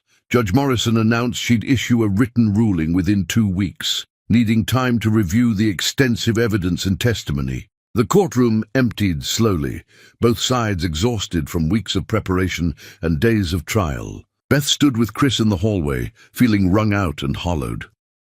Chapter 9. The Unraveling. The waiting felt like drowning in slow motion. 2 weeks for Judge Morrison to decide whether Beth's son would grow up safe or spend his childhood shuttled between a mother trying to protect him and a father who'd learned cruelty from a master. Beth tried to maintain routines, to keep life normal for her son, who was blissfully unaware that his future hung in the balance of one woman's decision. The media coverage intensified rather than fading. Investigative journalists dug deeper into the Denley family history, uncovering decades of buried complaints and silenced victims. A reporter from a national outlet found court records showing Joe's father had systematically ruled against women in domestic violence cases while taking money from men's rights groups. Another discovered that Joe's mother came from old money that had been carefully hidden in trusts and offshore accounts to avoid taxes and liability. The family fortress wasn't just crumbling anymore. It was being demolished brick by brick on national television. Joe's father received formal notification that he was being investigated for judicial misconduct, bribery, and corruption. The State Bar Association suspended his law license pending the outcome of multiple investigations. His country club memberships were quietly revoked. Friends who'd defended him publicly began distancing themselves privately, unwilling to be tainted by association with someone whose crimes were becoming undeniable. Joe himself seemed to be unraveling. Chris's investigator reported seeing him at bars during the day, drunk and argumentative. His social media, which had been carefully curated to show his rehabilitation, went dark. The firm where he'd worked announced they were conducting an internal review of all cases he'd touched, concerned about potential ethical violations. His perfect life was disintegrating, and he had no skills for handling failure because he'd never been allowed to fail before. Beth should have felt vindicated, watching the people who'd tormented her face consequences for their actions. But mostly she felt exhausted and weary. The Denleys were at their most dangerous when they had nothing left to lose, and they were rapidly approaching that point. Chris had warned her to be vigilant, to never go anywhere alone, to vary her routines. The shelter had increased security after threats were called in. Vague warnings about fires and accidents that could happen to places that harbored liars. Rebecca reached out through secure channels, letting Chris know the family had essentially disowned her. She'd been cut off financially and kicked out of her apartment, but she'd also been offered a job at an organization that helped survivors of family abuse, using her legal training and insider knowledge to help others escape situations like the one she'd finally left. She was building a life that belonged to her, and despite the difficulty, she sounded lighter than she had in their previous conversations. The judge, who'd initially heard Beth's emergency restraining order case, resigned quietly, citing health reasons. But leaked emails showed Joe's father had pressured him to rule against Beth, had offered favors and implied threats. The judge's resignation letter, obtained by reporters, mentioned external pressures that compromised my ability to serve justice impartially. It was another crack in the foundation of the Denley power structure, another admission that everything Beth had claimed about their corruption was true. 10 days into the waiting period, Chris called Beth with news that shifted everything again. Joe had been arrested after showing up at his mother's house drunk and violent. Neighbors had called police when they heard shouting and breaking glass. Officers found Joe's mother with a split lip and defensive wounds on her arms. She tried to refuse to press charges, but the prosecutors, already investigating the family, pushed forward anyway. Domestic violence charges were filed, and Joe spent the night in jail. "This is huge," Chris explained when he met with Beth. "It proves the pattern isn't about you specifically. It shows Joe learned violence from his father and used it against his mother too. It destroys any remaining credibility he had about being reformed or deserving custody." Beth felt a complicated mix of emotions. She didn't wish harm on Joe's mother, despite everything the woman had done to her. But she also recognized that this violence had always been there, hidden behind the family's perfect facade. Joe's mother had enabled her husband's and son's abuse of other women while apparently suffering her own. The cycle had come full circle, and now maybe it could finally be broken. The media seized on Joe's arrest with intensity that bordered on gleeful. Headlines screamed about the abusive son of the corrupt judge, about family legacies of violence, about how privilege and power had protected dangerous men for far too long. Talk shows debated whether people like Joe could truly change, or whether his rehabilitation had always been performance. The story became bigger than Beth, bigger than the Denleys, transforming into a broader conversation about how the legal system failed survivors and protected abusers when those abusers had money and connections. Judge Morrison moved up her ruling date, clearly influenced by Joe's arrest and the mounting evidence of his continued dangerous behavior. She scheduled a hearing for the following morning, giving both sides less than 24 hours to prepare. Chris suspected Morrison had already made her decision and wanted to issue it before any more developments could complicate matters. Beth barely slept that night, holding her son while he dreamed peacefully, unaware that tomorrow would determine the course of his entire childhood. She thought about the woman she'd been when this started, terrified and controlled, convinced she deserved the treatment the Denleys gave her. She thought about the moment on that kitchen floor when she'd sent that desperate text, gambling everything on the hope that someone might care enough to help. She thought about Chris believing her when nobody else would, about Rebecca finding the courage to betray her family, about every small choice that had led to this moment. Morning came too fast and too slow, simultaneously. Beth dressed carefully, wanting to look like a capable mother rather than a victim, wanting the judge to see her as she was now rather than as she'd been at her lowest point.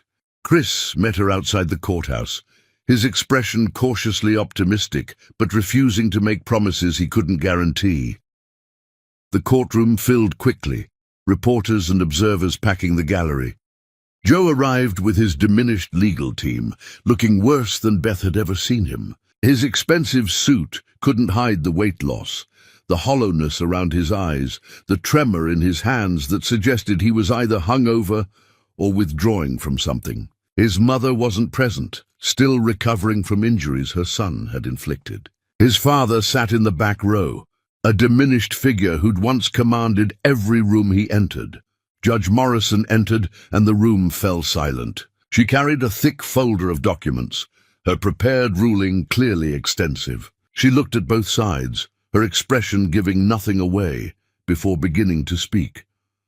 "I've presided over family court for 15 years, she started. "I've seen parents at their worst, fighting over children while forgetting that those children are people who deserve safety and stability above all else. This case stands out, not because it's unique in its patterns, but because it so clearly illustrates how systemic corruption can enable individual cruelty." She went through the evidence methodically, analyzing each piece and explaining her reasoning. She addressed Joe's claims of rehabilitation and found them unpersuasive given his recent arrest and the pattern of deception throughout the proceedings. She examined the Denley family's behavior and concluded they'd systematically worked to undermine Beth's rights while planning to take full custody through manipulation of the legal system. The evidence shows conclusively that Joseph Denley has not changed in any meaningful way. He has learned to perform contrition while continuing to engage in controlling and violent behavior. His family has enabled this behavior for generations, creating an environment where abuse is normalized and victims are blamed for the violence inflicted upon them. Judge Morrison's voice grew stronger, more forceful. "This court will not reward that behavior or subject a child to an environment where violence is an accepted tool of control." The evidence regarding Mr. Denley Sr.'s corruption, while technically separate from this custody matter, demonstrates the family's willingness to abuse power and manipulate systems meant to protect the vulnerable. She looked directly at Joe, her expression hardening.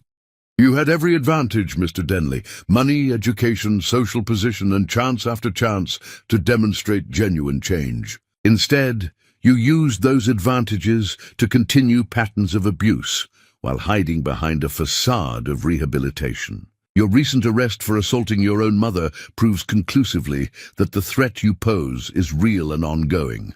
Then Morrison turned to Beth, her expression softening slightly. "Ms. Mooney has shown remarkable courage in escaping an abusive situation and fighting for her son's safety despite facing a system tilted against her. She has cooperated fully with all evaluations, maintained stable housing despite limited resources, and consistently put her child's needs above her own desire for revenge or retribution." The judge looked down at her ruling, then back up at the courtroom. "Therefore, this court terminates the parental rights of Joseph Denley. He will have no legal relationship with the child, no visitation rights, and no claim to custody. The restraining order protecting Ms. Mooney is made permanent. Furthermore, I'm referring this case to the District Attorney's Office for potential criminal prosecution related to the assault that precipitated Ms. Mooney's medical emergency." The courtroom erupted. Reporters rushed for exits to file their stories. Joe's lawyers immediately began objecting, calling for appeals, but Morrison silenced them with a single look. Joe himself sat frozen, his face cycling through disbelief, rage, and something that might have been devastation if Beth was feeling generous enough to interpret it that way. Beth felt Chris's hand on her shoulder, steadying her as relief crashed through her system like a wave. She'd won. Not just this hearing, but everything. Her son was safe. The Denleys had no legal power over them anymore. The nightmare that had started on that kitchen floor was finally, officially over. Morrison wasn't finished. I want to address everyone in this courtroom. This case should never have been this difficult. Ms. Mooney should have been believed and protected from the beginning. The fact that it took federal investigations and national media coverage for the system to function properly is a damning indictment of how we handle domestic violence cases, particularly when abusers have money and influence. I hope this case serves as a catalyst for examining and reforming how we protect survivors and hold abusers accountable. She gathered her papers, preparing to leave. This court is adjourned. Miss Mooney, I wish you and your son every happiness. You've earned it. Outside the courthouse, cameras and microphones surrounded them. Chris handled most questions, but reporters kept asking Beth directly how she felt, what she wanted to say. She thought about everything she'd endured, every moment of fear and pain and desperate hope. She thought about other women still trapped in situations like hers, still being told they were crazy or vindictive when they tried to escape. I hope this makes it easier for the next woman, Beth said into the microphones. I hope she won't have to fight as hard as I did to be believed and protected. Nobody should have to nearly die before the system takes domestic violence seriously, and nobody's money or power should ever be allowed to override a child's safety. Someone asked if she had anything to say to Joe. Beth looked back at the courthouse, seeing him being led out by his lawyers, a broken figure who'd lost everything because he'd never learned that other people weren't possessions to control. She felt no satisfaction in his downfall, but she felt no pity either. I hope he learns that actions have consequences, even for people who think they're above accountability. And I hope his son never becomes the kind of man his father was. Then she walked away from the cameras, from the courthouse, from the entire chapter of her life that the Denleys had dominated. Chris walked beside her, and her son babbled happily in her arms, reaching for the sunlight like he knew they were walking into something better. Chapter 10. The Reckoning and Rebirth. 8 months later, Beth stood in the small house she'd managed to rent, using money from a victims' compensation fund and her new job at a non-profit helping domestic violence survivors. It wasn't much, just 2 bedrooms and a kitchen that needed updating, but it was hers. Nobody could take it away. Nobody could use it to control her. The lease was in her name, and every morning she woke up in a space that belonged to her felt like a small miracle. Her son was walking everywhere now, chattering in sentences that almost made sense, developing a personality that was all his own and nothing like Joe. He loved books and blocks and the small dog they'd adopted from the shelter. He had no memory of the Denley house or the people who'd wanted to shape him into their image. For him, this was the only life he'd ever known, one filled with stability and gentleness and unconditional love. Beth had enrolled in college, studying social work with focus on family law. The classes were difficult. Fitting them around work and parenting required careful scheduling, but she was building towards something meaningful. She wanted to help other women navigate the system that had nearly failed her, wanted to be the voice that said, "You deserve better, and I believe you, and you're not alone." Chris came by regularly, having become not just her lawyer, but her friend and her son's godfather. They'd gotten through something together that bonded them in ways that went beyond professional relationships. He'd left his old firm and opened his own practice, specializing in family law and domestic violence cases. Business was good, because sadly there was no shortage of people needing help escaping situations like Beth's. "I have news about the Denleys," Chris said one evening, sitting at Beth's small kitchen table while her son played on the floor nearby. "Joe Sr. was formally disbarred last week. The corruption charges resulted in a conviction, and he's looking at potential prison time when sentencing happens next month." Beth absorbed this information without the triumph she might have expected to feel. Joe's father would face consequences, and that was important, but it didn't erase the damage he'd caused over decades of abusing his power. "What about Joe?" "Took a plea deal on the domestic violence charges. Mandatory anger management, probation, and a criminal record that will follow him forever. His mother finally left him and moved to another state. Rebecca told me she's staying with distant relatives and refusing all contact with her son and former husband. And Joe himself," Chris hesitated, "working at a warehouse last I heard. Lost everything. His reputation, his career, his family, any claim to his son. He's living in a small apartment and barely getting by. Some people might say he's suffering enough." Beth thought about the man who'd grabbed her at 5 in the morning and demanded breakfast while she was in labor, who'd mocked her pain and let her collapse on the kitchen floor. She thought about the patterns of cruelty that had been passed down through his family, each generation learning that violence was acceptable and women existed to absorb it. She didn't feel satisfaction in Joe's downfall, but she didn't feel guilt either. He's alive and free to rebuild his life however he wants. "That's more than he nearly left me with." Beth watched her son stack blocks, his concentration absolute and beautiful. "I hope he becomes better. I genuinely hope he learns and changes and never hurts anyone else. But that's not my responsibility anymore." Chris smiled, something like pride crossing his face. "You've come a long way from the woman who sent that desperate text message. I've come a long way from the woman who thought she deserved how they treated her," Beth corrected gently. "That's the real difference." The doorbell rang, and Beth opened it to find Rebecca standing there with a bottle of wine and a nervous smile.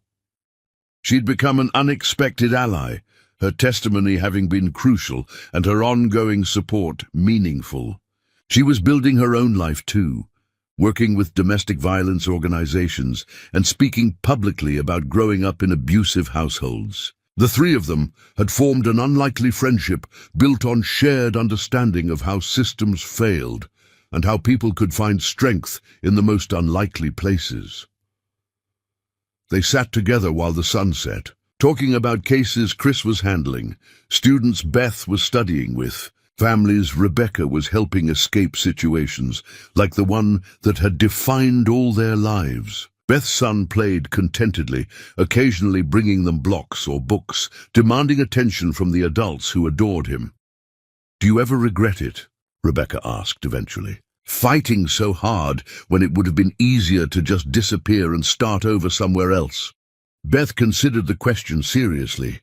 Fighting the Denleys had cost her years of her life, had required her to relive trauma repeatedly in courtrooms and interviews. It would have been simpler to change her name, move somewhere they'd never find her, build a quiet life without confrontation. But simplicity wasn't always the same as right. If I'd run and hidden, they would have done it to someone else. Joe would have found another woman to abuse. His father would have continued corrupting the system, and their power would have stayed intact. Beth picked up her son, settling him on her lap. Fighting them broke something in that cycle. Other women have come forward because they saw that someone could win against families like the Denleys. That matters more than my personal peace. Chris raised his glass. To breaking cycles and building something better. They drank to that, three people who'd been damaged by the same family in different ways, who'd found each other in the wreckage and built something like healing. It wasn't neat or perfect. Beth still had nightmares sometimes. Rebecca was working through years of family trauma. Chris carried the weight of cases he couldn't win and women he couldn't save. But they were trying, and the trying itself was a form of resistance against the systems that had failed them.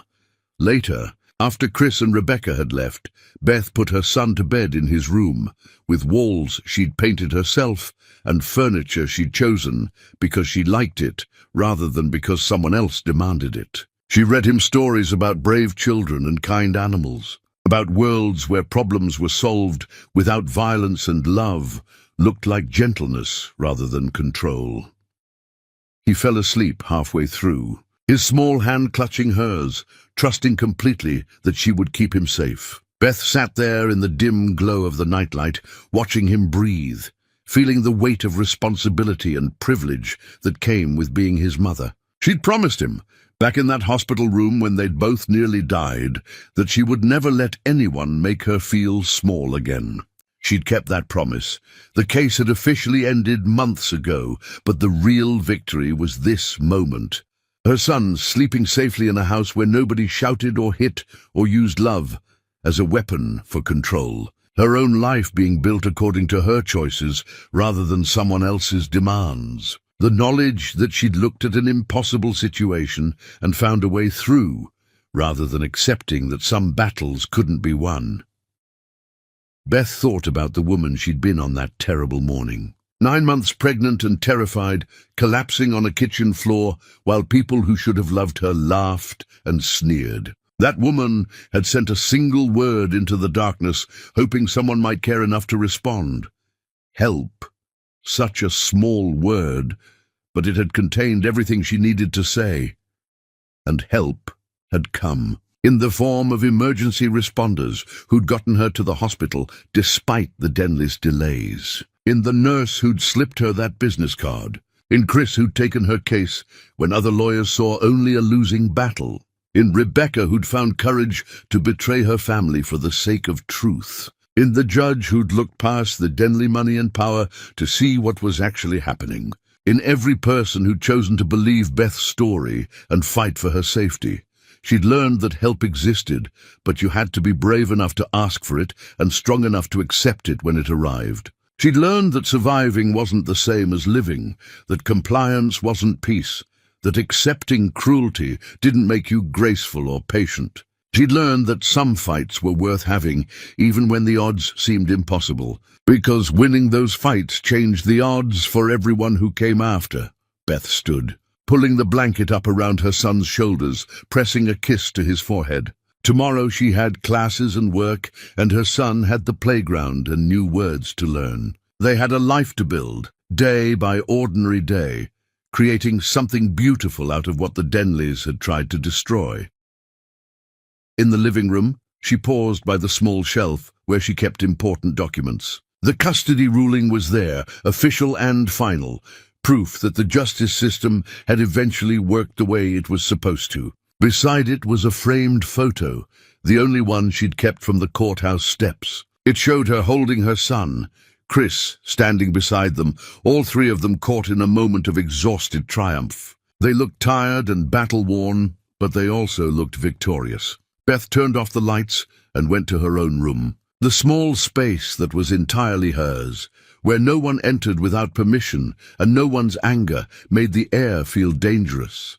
She climbed into bed with a book for her class, reading about family systems and trauma responses and how to help people heal from things that should never have happened to them. The Denleys were still out there somewhere, living their diminished lives, dealing with consequences they'd spent decades avoiding, but they were no longer her problem. They were a chapter she'd survived, a battle she'd won, a lesson in what was possible when you refused to accept that power and money meant some people were simply untouchable. Beth fell asleep thinking about tomorrow, about the future she was building, about all the ordinary moments ahead that felt extraordinary because they'd been so hard to reach. Her son was safe, she was free. The nightmare had ended, and in its place was something that looked remarkably like hope.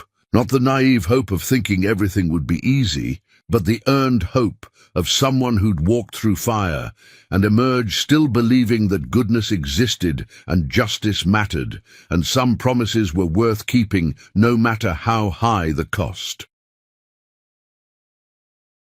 In the morning, she would wake up in her own house, make breakfast without fear, and take her son to the park, where he'd play with other children whose mothers watched protectively from nearby benches. She'd go to work helping other survivors find their way out of impossible situations. She'd attend class and take notes about trauma and recovery and resilience. She'd live her life according to her choices, and that simple fact would feel like victory every single day.